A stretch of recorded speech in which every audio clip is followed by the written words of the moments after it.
بسم اللہ الرحمن الرحیم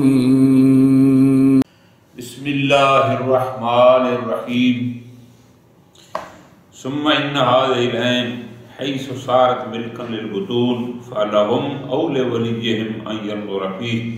توجہ کے ساتھ آپ دو باتیں آج مکمل ہونی ہیں۔ ایک بات یہ ہے کہ ہم اس بات پر پہنچے تھے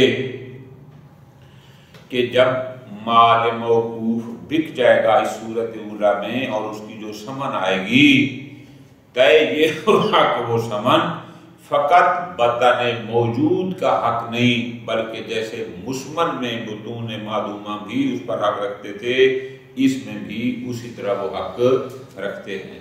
ٹھیک ہو گئے؟ اب یہ تو کیا کریں۔ اب اگلا جو مسئلہ ہے وہ یہ سمجھنا ہے، تھوڑی توجہ فرمانی ہے، وہ یہ ہے کہ اصل موقوف میں تو ہمیں تبدیلی کا کوئی حق نہیں تھا۔ ہم نے تو ایک منزل پر جا کر اس کی بیع کی اجازت دی تھی، ورنہ اگر اس منزل تک نہ جاتے تو بیع کی اجازت نہیں تھی، اس کو تبدیل بھی نہیں کر سکتے تھے، حتیٰ کہ اگر تبدیل کرنا موقوف علیہ کے لیے زیادہ مفید ہوتا تو بھی تبدیل آیا۔ اب جو اس مال موقوف کو بیچنے کے بعد اس کی ثمن آئی ہے، کیا اس کا حکم بھی یہی ہے؟ فرماتے ہیں نہ، اب تھوڑا سا فرق ہے۔ کیا؟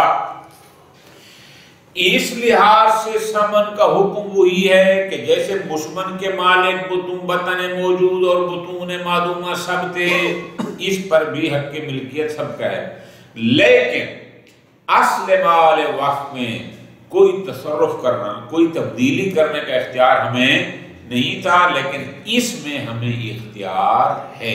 اب جو ثمن آ رہی ہے اگر اسی کو باقی رکھنا فائدہ مند ہے ان لوگوں کے لیے بطن موجود اور بطون لاحقہ کے لیے تو اسی کو باقی رکھیں، لیکن اگر آپ سمجھتے ہیں کہ اس کو تبدیل کر لیا جائے کسی اور چیز کے ساتھ تو وہ زیادہ فائدہ مند ہے، تبدیل بھی کیا جا سکتا ہے۔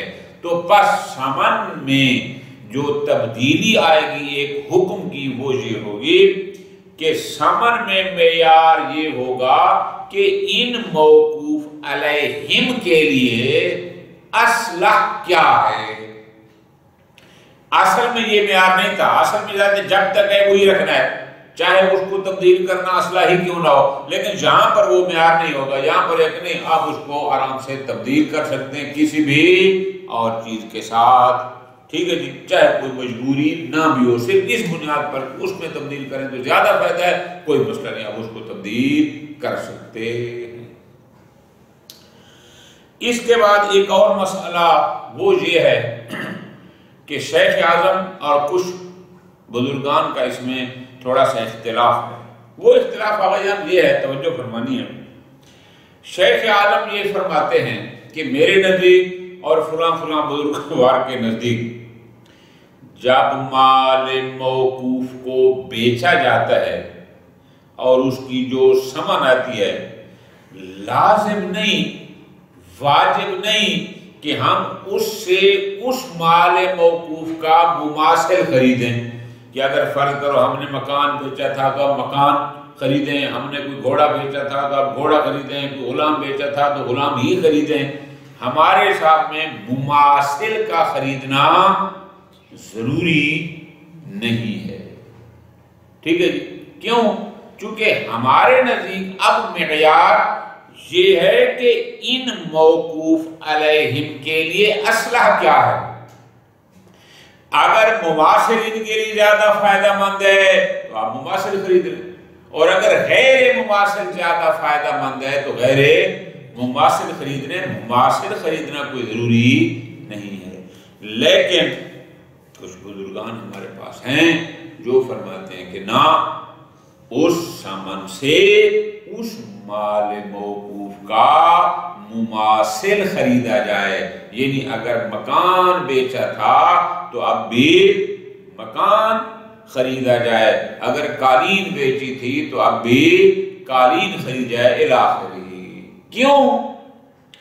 ان کی دلیل یہ ہے کہ مماثل الفاظ ان کے یہ ہیں کہ یہ مماثل یعنی اسی جیسی چیز خریدنا غرض واقف کے اقرب ہے۔ واقف نے مکان وقف کیا تھا، اب ہم اگر اسی جیسا مکان لیں گے تو غرض واقف کے زیادہ اقرب ہے۔ واقف نے کوئی گاڑی وقف کی تھی، اب ہم وہ اور بھی گاڑی خریدتے ہیں، فرض کرو تو یہ غرض واقف کے زیادہ اقرب ہے، لہذا اس لیے مماثل ہی خریدا جائے۔ شیخ اعظم رحمت اللہ علیہ اس مماثل والی بات کو تسلیم کرنے کو تیار فرماتے ہیں۔ غرض واقف کے اقرب ہونا تو اس صورت میں ہوگا کہ ہمارے لیے غرض واقف محرز ہو، کلیئر ہو کہ اس کی غرض یہ تھی، اب ہم بھی لہذا فلاں چیز خریدیں تاکہ اس کے اقرب ہو۔ جناب تو کیا اس کے واقف کرنے سے اس کی غرض کا کنفرم نہیں ہوتی؟ فرماتے ہیں نا، کیوں؟ غرض واقف تین طرح کی ہو سکتی ہے۔ ممکن ہے اس کی غرض یہ ہو کہ جو میں وقف کر رہا ہوں نا، بس لوگ اسی سے استفادہ کریں، یعنی جو مکان میں نے دیا ہے سادات اسی مکان میں رہیں تاکہ مجھے ثواب ملتا رہے۔ اس کی غرض یہ تھی کہ اسی سے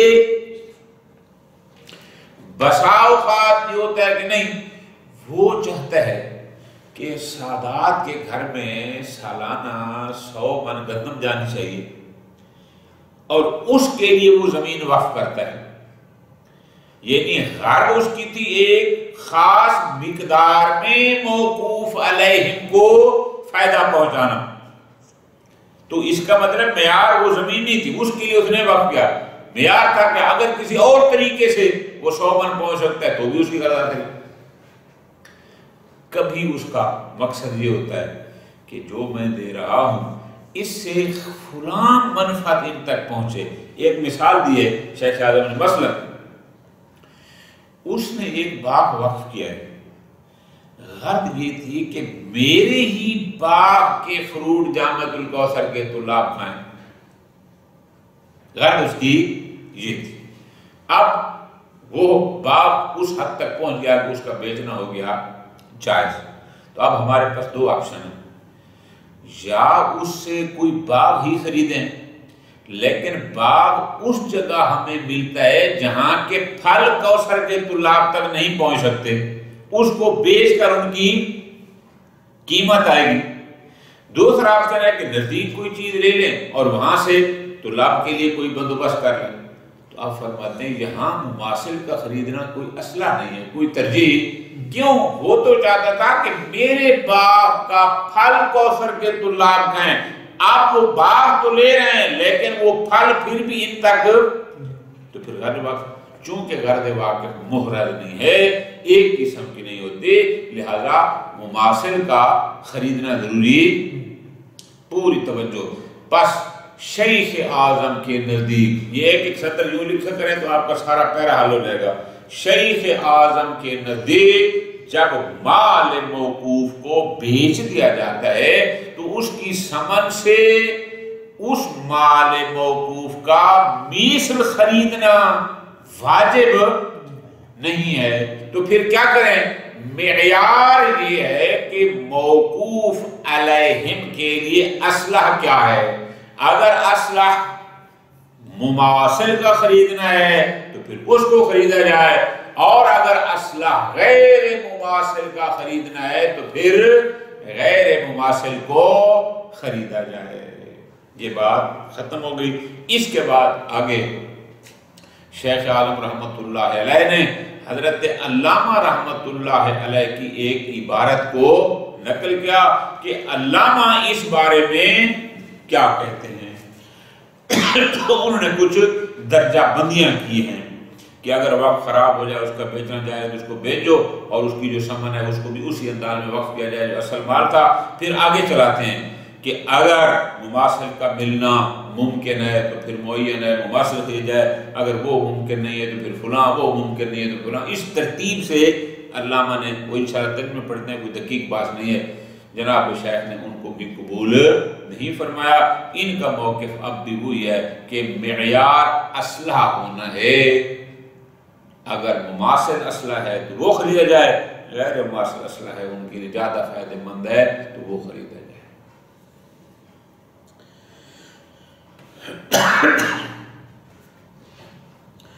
فرماتے ہیں ثم ان هذه العین، یہ عین سے مراد کیا؟ وہ جو مال موقوف کی ثمن کے طور پر چیز ہمارے پاس آئی تھی، اور ہم نے یہ کہا کہ سارت ملکن للبطون، کہ اب یہ فقط وطن موجود کی ملکیت نہیں بلکہ وطن موجود اور بطون لاحقہ سب کی ملکیت ہے۔ اب فرماتے ہیں توجہ آجاں، ثمن پر سب کا حق ہے۔ اب نئی چیز یہ ہے فَلَهُمْ، ان کو جو وطن موجود ہوگی ان کو، اولے ولیہم، یا ان کے ولی کو یہ حق حاصل ہے کیا؟ ان ينظر فی، کہ وہ جو بطور ثمن چیز آئی ہے اس کو غور و فکر کرے، اس کو دیکھے کیا اسی کو باقی رکھنا ہے یا اس کو کسی اور میں تبدیل کرنا ہے، یہ اس کو حق ہے۔ وَيَتَخَرَّفُ فِيهِ، اور وہ اس میں تصرف کر سکتا ہے، بِحَسْبِ مَصْلِحَةِ جَمِيعِ الْبُطُونِ، اس نے دیکھا ہے کہ وطن موجود اور بطون لاحقہ کا فائدہ مصلحت کس میں ہے، اس حساب سے اس میں تصرف کر سکتا ہے۔ حتیٰ کہ فرماتے ہیں وَلَوْ بِالْإِبْدَالِ بِعَيْنٍ أُخْرَى، حتیٰ کہ اگر اس جو عین ثمن کے طور پر آئی ہے، اگر وہ سمجھتا ہے کہ اس کو کسی اور عین میں تبدیل کیا جائے جو دوسری عین ہے وہ زیادہ فائدہ مند ہے بنسبت اس ثمن کے، ولو بالابدال، یہ بھی اس کے لیے جائز ہے۔ فَلَهُمْ، وہ یہ تبدیلی بھی کر سکتا ہے۔ حتیٰ کہ فرماتے ہیں بل قد یجب، ہو سکتا ہے کہ اس کو کسی اور عین میں تبدیل کرنا واجب ہو جائے بعض صورتوں میں۔ وہ کب؟ اذا کان ترکہ یعد تضییعا للحقوق، کہ اگر ہم اس کو یوں ہی چھوڑ دیں جیسے پڑھا ہے تو یہ پڑھے پڑھے ہو سکتا ہے بالکل ختم ہو جائے، اور یہ حقوق اللہ، حق کے واقف، حق کے محکوم، ان سب کو ضائع کرنا ہے، اور وہ جائز نہیں ہے، پھر تبدیل کرنا واجب ہو جائے گا۔ ٹھیک، اب کوئی کہے جناب آپ نے پیچھے یہ کہا کہ سامان کا حکم مسمن والا ہے، چونکہ مال موقوف کے مالک وہی تھے جو وطن موجود تھے، ان کے ساتھ معدوم تھے، ثمن کے مالک بھی وہی ہوں گے۔ اچھا، آپ نے کل یہ بھی کہا تھا کہ چونکہ مسمن مال موقوف تھا، ثمن بھی وقف ہوگی، اس کے لیے کسی نئے صیغے کی ضرورت بھی نہیں ہوگی، تو پھر اس میں یہ تبدیلی کا حق کیسے آ گیا؟ اصل میں تو تبدیلی کا حق کسی کو، میں اگر مکان وقف کرتا ہوں تو موقوف علیہ سمجھتے ہیں کہ جناب ہمارے لیے زیادہ فائدہ ہے اس کو بیچنے میں، تو ان کو بیچنے کا اختیار ہے، تو ثمن کا بھی یہی ہونا چاہیے۔ جواب لیسا مثل الاصل ممنوعا عن بیعہ الا لعذر، یہ جو ثمن آئی ہے یہ مثل اصل نہیں ہے کہ اصل وقف کو بیچنا بغیر عذر کے جائز نہیں تھا لہذا اس کو بھی بغیر عذر کے بیچنا جائز نہ ہو، نہ ایسا نہیں ہے۔ کیوں؟ لأن ذالک، چونکہ بغیر عذر کے مال وقف کی بیع کے عدم جواز کا حکم کان من حکمن من احکام الوقف الابتدائی، وہ وقف ابتدائی کے احکام میں سے تھا کہ بغیر عذر کے بیچنا جائز نہیں ہے، یہ وقف ابتدائی نہیں ہے، یہ اس کا بدل ہے۔ اور آگے فرماتے ہیں وَبَدَلُ الْوَقْفِ، اور جو وقف کا بدل ہے تو وہ تو بک گیا، یہ تو اس کی ثمن ہے۔ انما هو بدل لہ، یہ وقف کا بدل ہے، لیکن اس معنی میں بدل ہے کہ فی کونہ ملکن للبطون، کہ جیسے اصل مال کے موجودہ اور آنے والی نسلیں سب ملکیت مالک تھیں، اس بدل پر بھی حق ملکیت دونوں کو ہے، بس اس حد تک۔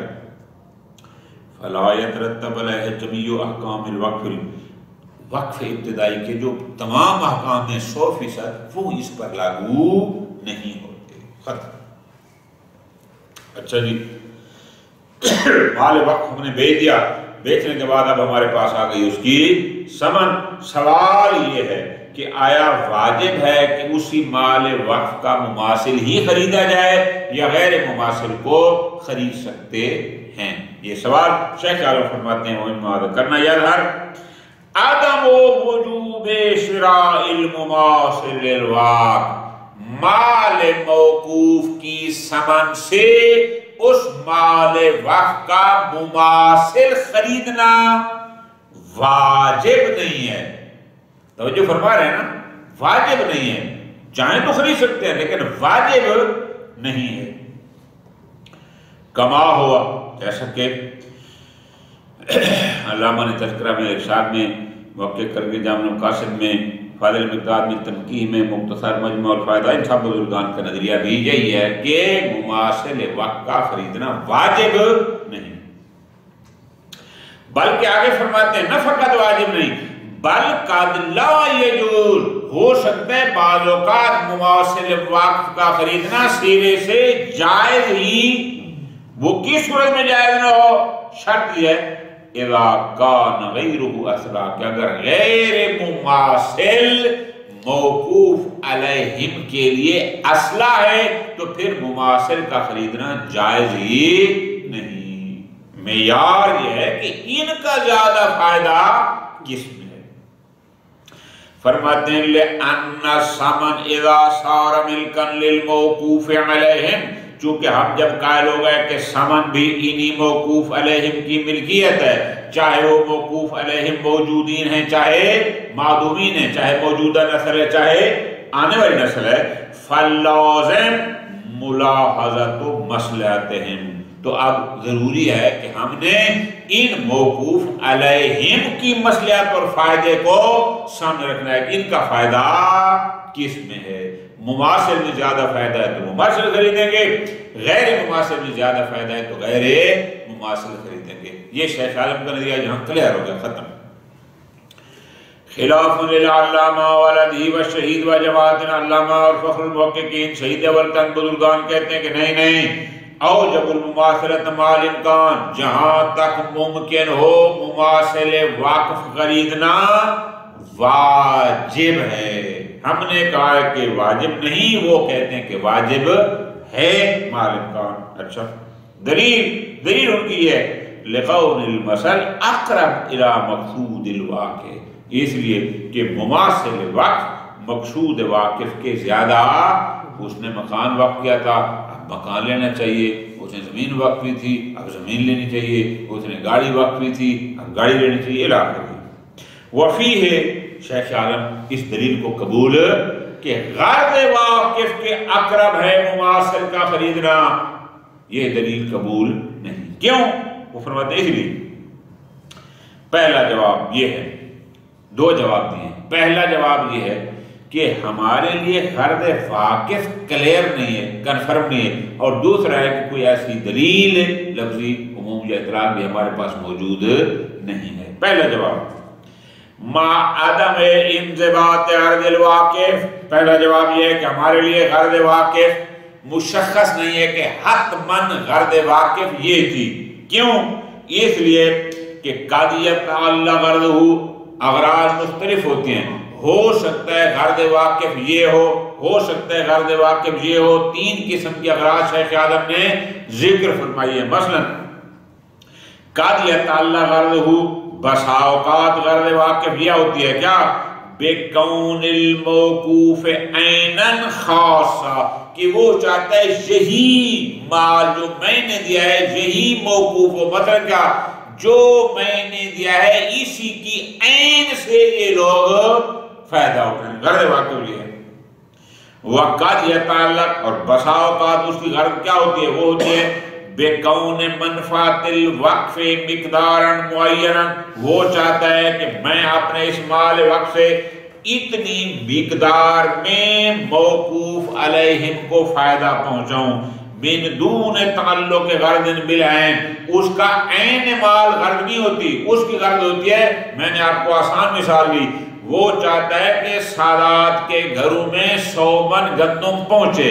اب وہ اس زمین سے یا اس زمین سے اس گھر نہیں گیا، اس کے لیے اس نے ایک زمین وقف کیا، لیکن مقصد اس کا تھا اصل میں گندم ان تک پہنچانا.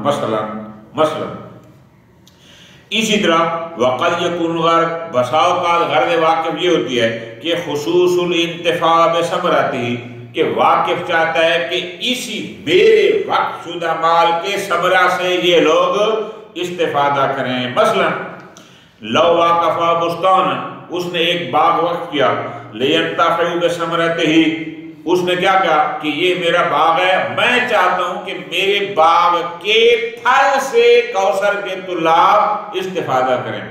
لیکن وہ صورت اولا، وہ باغ اس حد تک پہنچ گیا کہ ادھر شریعت اور ہمیں اس کو بیچنا پڑ گیا، ہم نے اس کو بیچ دیا. جب بیچ دیا، توجہ میری جان، ہمارے پاس آ گئی اس کی سمن. جب سمن آئی ہے ہمارے پاس دو آپشن ہیں، کون سے؟ فدار الامر بین ان یشتری بثمنہ بستان، کہ ہم اس سمن سے ایک اور باغ خریدیں، فی موضع، لیکن باغ ایسی جگہ پر ملتا ہے لا یصل الیہم الا قیمت الثمرہ، کہ اس باغ کا ثمرہ طلاب تک نہیں پہنچتا. اس کی باغ ملتا ہے لیکن وہاں سے پھل ان تک نہیں آتا، اس کی قیمت آتی ہے. جب وہ مقصود کیا تھا کہ وہ اس کا پھل کہیں، پھل اب نہیں پہنچ رہا. باغ تو ہے لیکن پھل نہیں پہنچا. یا ایک آپشن یہ ہے وہ بینہ، اور دوسرا یہ ہے کہ ان یشتری بالکل آخر، کہ نہیں باغ نہیں، ہم اس سے کوئی اور چیز خرید لیں.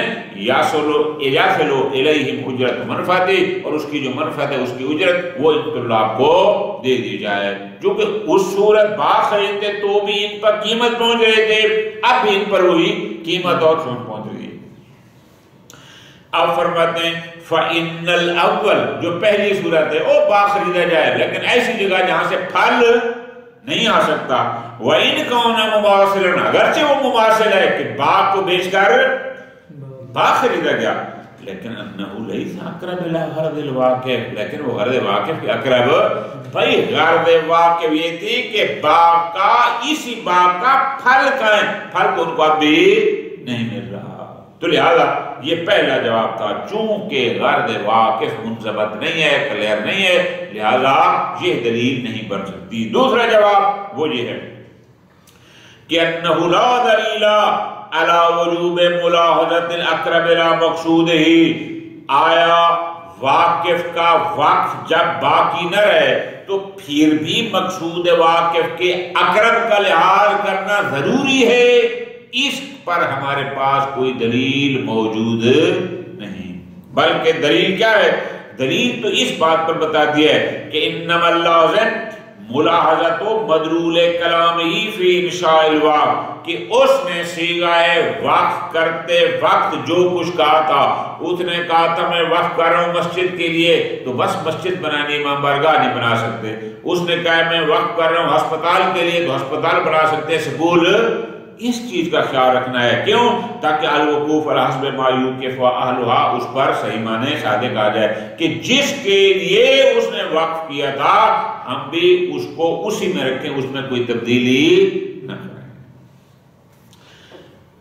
خلاصہ یہ ہوا کہ ان الوقف ما دام موجودا بشخص، کہ مال وقف یعنی وہ عین مال جو واقف نے وقف کیا تھا، جب تک وہ شخصاً یعنی عیناً موجود ہے، لا یناہل فیہ الا مدلول کلام، وہاں پر بس کلام واقف کا مدلول ہی معیار ہے.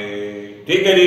اس نے مکان دیا کہ یہ مکان وقف سید عباس اس کی اولاد کے لیے، جب تک مکان ہے بس اس میں سید عباس یا ان کی اولاد ہی رہے گی اور کچھ نہیں ہو سکتا. لیکن اضافیہ، لیکن اگر کسی وجہ سے اس کو بیچ دیا گیا، وَاتَّخَذَ ثَمَنَ الْمَوْقُوفِ عَلَيْهِمْ، اور اب عین کی بجائے اس کے ثمن موقوف علیہم کی ملکیت ہے، تو اب اس میں مصلحت موقوف علیہم کا لحاظ کیا جائے گا، عین کا لحاظ. اب ہم نے دیکھنا ہے کہ ان کا فائدہ کس میں ہے، مماثل میں ہے تو مماثل، غیر مماثل میں ہے تو غیر مماثل. بس شیخ عالم کا نظریہ یہ ہو گیا کہ مماثل وقت خریدنا واجب خوب لیکن وقال علامہ، لیکن شیخ اعظم فرماتے ہیں کہ علامہ ہلی کی ایک عبارت نقل ہوئی ہے تذکرہ میں کہ وہ ہمارے ساتھ متفق، توجہ کرنا، ہم نے تو یہ کہا ہے نا کہ معیار ہے اصلح ہونا، کہ موقوف علیہم کا زیادہ فائدہ کس میں ہے. ہمارے نزدیک تو معیار یہ ہے، مماثل کوئی ضروری نہیں ہے. لیکن علامہ میں ایک عبارت نقل کی ہے، اس عبارت کے کچھ حصوں میں ہم علامہ کے ساتھ متفق ہیں اور کچھ میں متفق نہیں ہیں. ساری عبارت پڑھتے ہیں، میں ساتھ ساتھ بتاؤں گا کہ ہاں ہم متفق نہیں ہیں. مثلا علامہ یوں فرماتے ہیں کل مورد جوزنا بیع الوقف، ہر وہ مقام جہاں بیع الوقف جائز ہو. بالکل جناب، اس کا مطلب ہے کچھ موارد میں علامہ بھی وہ بیع الوقف کو جائز سمجھتے ہیں، ہم بھی جائز سمجھتے ہیں. ٹھیک ہوگی. فرمایا یباع، بیچا جائے گا، وَيُصْرَفُ الثَّمَنُ إِلَىٰ جِهَةِ الْوَقْفِ، اور ثمن کو صرف کریں گے اسی وقت میں. یعنی اگر وہ وقت مسافروں کے لیے تھا تو ثمن بھی مسافروں کے لیے، اگر وہ وقت بیماروں کے لیے تھا تو بیماروں کے لیے، طالب علموں کے تھا، الاخر جو بھی تھی، اس میں بھی ہم علامہ کے ساتھ متفق ہیں کہ بالکل وہ جس کے لیے وقت تھا اس ثمن کو بھی اسی میں صرف کریں گے. اب علامہ آگے بات کرتے ہیں وہ یہ کہ ان امکانا شراء مثل تلک العین، کہ اگر ممکن ہو کہ جو عین ہم نے بیچی تھی وہ وقف والی، اگر اسی جیسی خریدنا ممکن ہو جس سے انتفاع کیا جائے، کانا اولا، تو یہ ہے اولا. سارے لکھتے ہیں کہ یہاں اولا تفضیل کرنی ہے، تحسین کے لیے، یعنی اگر ممکن ہے تو گویا معین ہے کہ مماثل ہی خریدا جائے. یہ پہلا مورد ہے. آپ کہیں گے شیخ اعظم اس بات میں علامہ کے ساتھ متفق، یہ کہتے ہیں کہ امکان کے طور مماثل کا خریدنا معین ہے. شیخ کہتے ہیں نام. نمبر 2 آگے فرماتے ہیں وَإِلَّا جَازَ شِرَاءُ كُلِّ مَا يَصِحُّ وَقْفُهُ. دوسرا کیا کہتے ہیں، اگر مماثل خریدنا ممکن نہ ہو تو پھر جائز ہے ہر وہ چیز خرید لیں جس کا وقف کرنا صحیح ہو. یہاں پر بھی آپ کہیں گے کہ شیخ اعظم متفق نہیں ہیں، بلکہ وقف کرنا صحیح نہ ہو، بلکہ ساتھ یہ کہہ دیں کہ وقف کرنا صحیح ہو اور موقوف علیہم کے لیے اصلح بھی ہو. یہ بات علامہ نے نہیں کی، وہ ہم کرتے ہیں. وَإِلَّا، اگر یہ بھی نہیں ہو سکتا تو پھر کیا کریں، صُرِفَ الثَّمَنُ إِلَى الْمَوْقُوفِ عَلَيْهِ، کہ وہ جو ثمن ہے وہ حوالے کر دیں موقوف علیہم کے، یعمل بہ ما شاء، وہ جو چاہیں کریں. آپ کہیں گے علامہ ہم اس بات میں بھی شیخ انصاری ان کے ساتھ متفق، موقوف علیہم کے حوالے کیوں کریں جو کہیں. ہاں اگر ان کی مراد موقوف علیہم سے دونوں ہیں، موجودہ اور معدوم، ان کو اولیاء مل کر، وہ اور بات ہے. لیکن اگر فقط یہ ہیں تو پھر نہ. خوب. کیوں؟ لأن فیہ جمعن، علامہ کہتے ہیں اس لیے کہ ہمارے پاس کیا ہے، ایک طرف ہے غرض واقف، لأن فیہ جمعن بین التوصل الى عرض الواقف، کیونکہ واقف چاہتا تھا موقوف علیہم کو دائماً نفع پہنچائے. غرض وقف یہ تھی نا کہ موقوف علیہم اس مال وقف سے دائماً، اب اس غرض واقف کا خیال بھی رکھنا ہے. وَبَيْنَ النَّسْ، اور ادھر ہمارے پاس نس موجود ہے، الوقوف الحسب ما یوقفها اہلها. نس کیا کہتی ہے؟ وہ کہتی ہے الدال علی عدم جواز مخالفت الواقف، خبردار مخالفت واقف جائز نہیں. بات سمجھ آ گئی؟ خوب.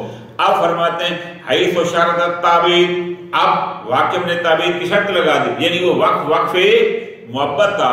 فَإِن لَمْ يُمْكِنِ التَّعْبِيدُ بِحَسْبِ الشَّخْصِ، اب جو اس نے وقف کیا تھا وہ اس نے کیا تھا وقف محبت. اب جو بحسب شخص، یعنی جو اس نے وقف کیا تھا اس میں تعبید ممکن نہیں. توجہ میری جان، کیوں؟ ممکن ہوتی تو بیچتے کیوں؟ بیچ اس لیے رہے ہیں کہ اب اس کو ہمیشہ رکھنا، وہ 3 صورتیں بنائی تھی نا، الثالث والمطلوب ہم نے کہا تھا. اب جب شخصاً اس کو تعبید ممکن نہیں ہے، وَأَمْكَنَ بِحَسْبِ النَّوْعِ، لیکن نوعاً ممکن ہے. بہت مزیدار بات. کیا مطلب؟ یعنی جو اس نے دی تھی اس کو دوام نہیں دے سکتے، لیکن اس جیسی میں تعبید ممکن ہے. تو علامہ کہتے ہیں واجبہ، پھر واجب ہے، جبکہ ہمارے ٹھیک ایسا نہیں. اچھا، علامہ کیوں کہتے ہیں واجب ہے؟ اس لیے وہ کہتے ہیں لِأَنَّهُ مُوَافِقٌ لِغَرْضِ الْوَاقِفِ، چونکہ یہ غرض موافق ہے. وَدَاخِلٌ تَحْتَ الْأَوَّلِ الَّذِي وَقَعَ الْعَقْدُ عَلَيْهِ، اور آپ کس پر ہوا تھا عقد وقف، کہ میں مکان وقف کرتا ہوں. جب آپ دوسرا مکان لیں گے تو یہ بھی مباشر جائے گا، یہ بھی اسی میں داخل ہوگا. فرماتے ہیں وَمُرَاعَةُ الْخُصُوصِيَّةِ الْكُلِّيَّةِ، چونکہ اگر ہم 100% اس واقف کے وقت کی رعایت کریں کہ اسی مکان کو ہی باقی رکھیں، تفضی الی فوات الغرض باجمعہ، ممکن ہے کہ بالکل اس کی اصلاً کوئی غرض ہی اس سے حاصل نہ ہو سکے، یہ کر مکان ختم ہو جائے گا بس. اور تیسری بات میں نے یہ ہے وَلِأَنَّ قَصْرَ الثَّمَنِ الْبَائِعِ، اور اگر ہم ثمن کو فقط انہی کو دے دیں کہ جو بائعین، یہ جو موجودہ نسل ہے جو بیچ رہے ہیں، اگر ثمن کو صرف انہی کو دے دیں تو یقتدی، یہ تقاضا کرتی ہے خروج و باقی البطون الاستحقاق، کہ آنے والی نسلوں کو ہم اس سے استحقاق سے خارج کر دیں، اور وہ بھی بغیر کسی وجہ کے. اصل مال میں شریک تھے اور ہم کہیں اس میں شریک نہیں ہیں، ختم. مَعَنَّهُ يَسْتَحِقُّونَ مِنَ الْوَقْفِ، حالانکہ آنے والی نسلیں بھی اس وقت مال وقت پر اسی طرح حق رکھتی تھی جیسا کہ یہ بطن اول رکھتی ہے. خوب. وَيُقَدَّرُ وُجُودُهُمْ عَلَى الْوَقْفِ، اور جب وقف کیا جا رہا تھا تو ان کا وجود مقدر، یعنی میں سید عباس اور اس کی اولاد، اگر اولاد اس وقت نہیں تھی تو فرض کیا جا رہا تھا کہ جب اولاد ہوگے تو ان کے لیے بھی ایسا ہی ہے. ختم ہو گئی بات. لہذا ان کا ذکر مماثل ہونا چاہیے. آگے علامہ فرماتے ہیں وقال بعض علماءنا، ہمارے بعض علماء اور کچھ شافعی مسلک کے لوگ کہتے ہیں کہ ان ثمن الوقف کا قیمت موصوف، کہ وقف کی ثمن مثل قیمت موقوف کیا ہے، کہ اگر موقوف تلف ہو جائے، یعنی کوئی اس کو تلف کر دے، اس کی اگر اس سے قیمت لی جائے مطلب سے، تو جو حکم اس کا ہے، اگر ثمن وقف کو بیچا جائے تو اس کی ثمن کا بھی حکم یہی ہے. کیا؟ یعنی فیصرف الثمن الموقوف علیہم، کہ ثمن صرف کی جائے گی ان موقوف علیہم پر، علی رائن، ان کی نظر کے مطابق. لیکن شیخ عالم نے مختصر کا لا یخفی علیک مواقع الرد والقبول فی کلامہ، علامہ کی 2 باتیں ابتدائی تھی وہ تو ہمارے لیے قابل قبول ہیں کہ بعض موارد میں وقت کو بیچا بھی جا سکتا ہے، اور یہ بھی اس کی ثمن کو بھی اسی جہت وقت میں صرف کیا جائے گا. جو باقی انہوں نے کہے ہیں وہ ہمارے لیے قابل قبول نہیں. صلی اللہ علیہ محمد وآلہ